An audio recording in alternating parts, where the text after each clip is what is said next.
Hi everyone, just continuing my sharing really.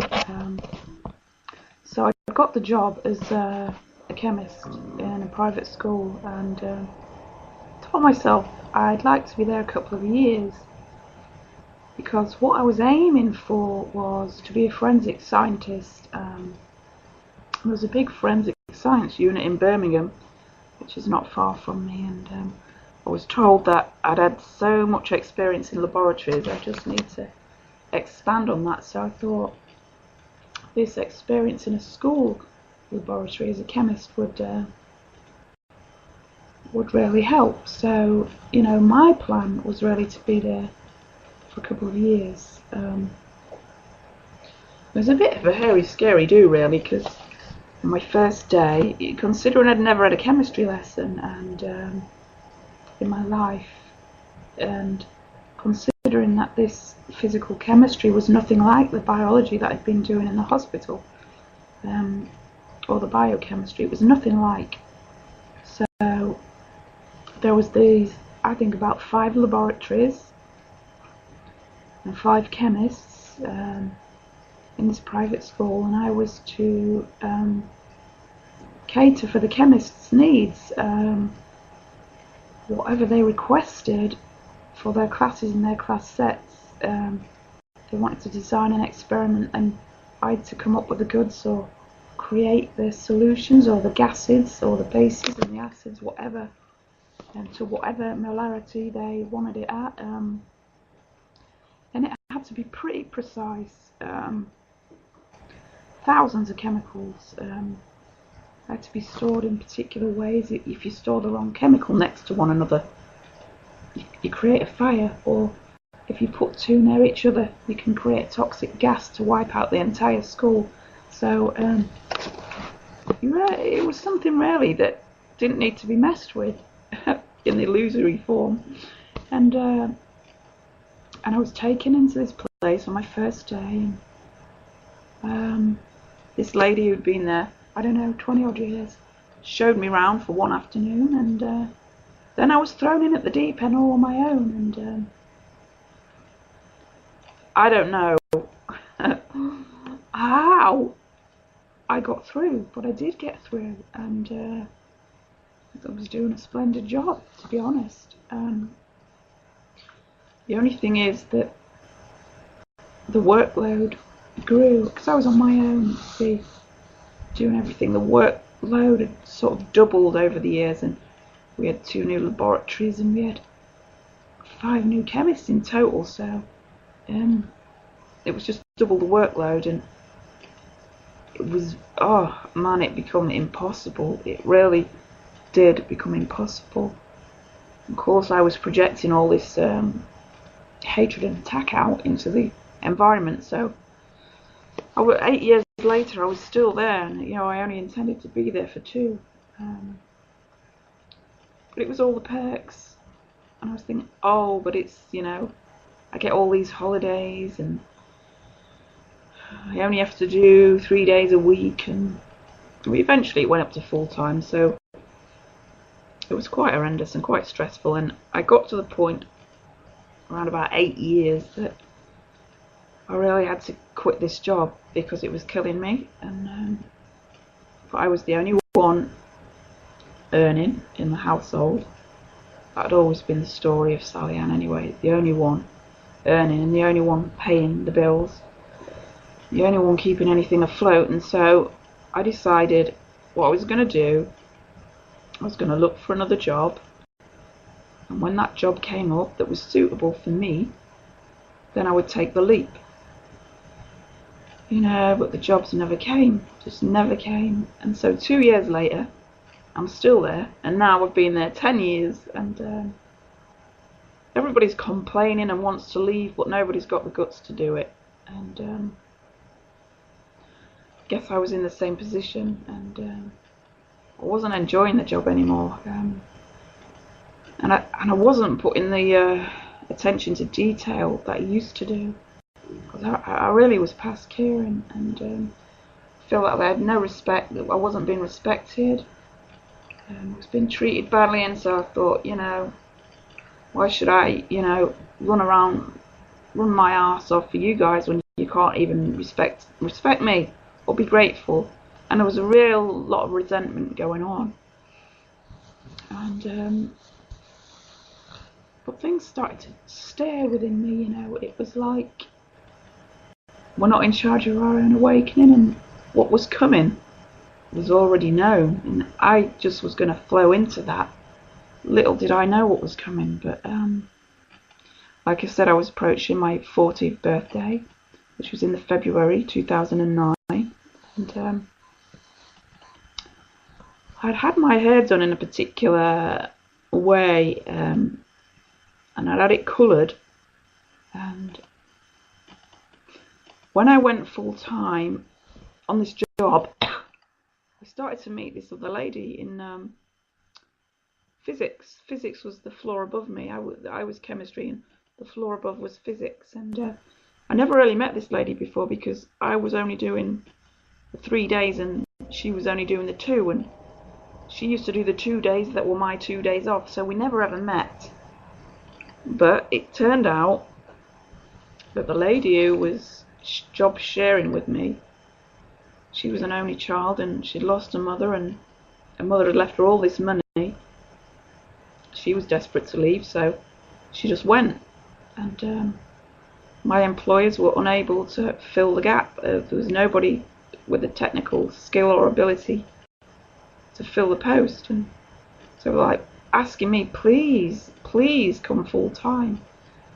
So being the sucker and the people pleaser that I was, I went full time, and but that meant that I got to bump into this lady in physics, and her name was Andrea, and she was roughly about the same age as me, I guess. But what I noticed about her is that she had the same hair as me, same haircut, same style, same length, same colours, same highlights.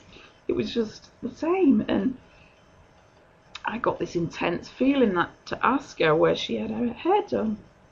And she did tell me, you know, when you're listening but you're not, and she told me, but it went in one ear and out the other. And so a couple of months had gone by, and there's this intense feeling, go and ask Andrea again where she gets her hair done, and this time write it down. And so I thought, oh, I was having this, I don't know where it was coming from, this tense feeling that I had to do it. I didn't know about spirit at the time. I didn't even know spirit existed or what it was.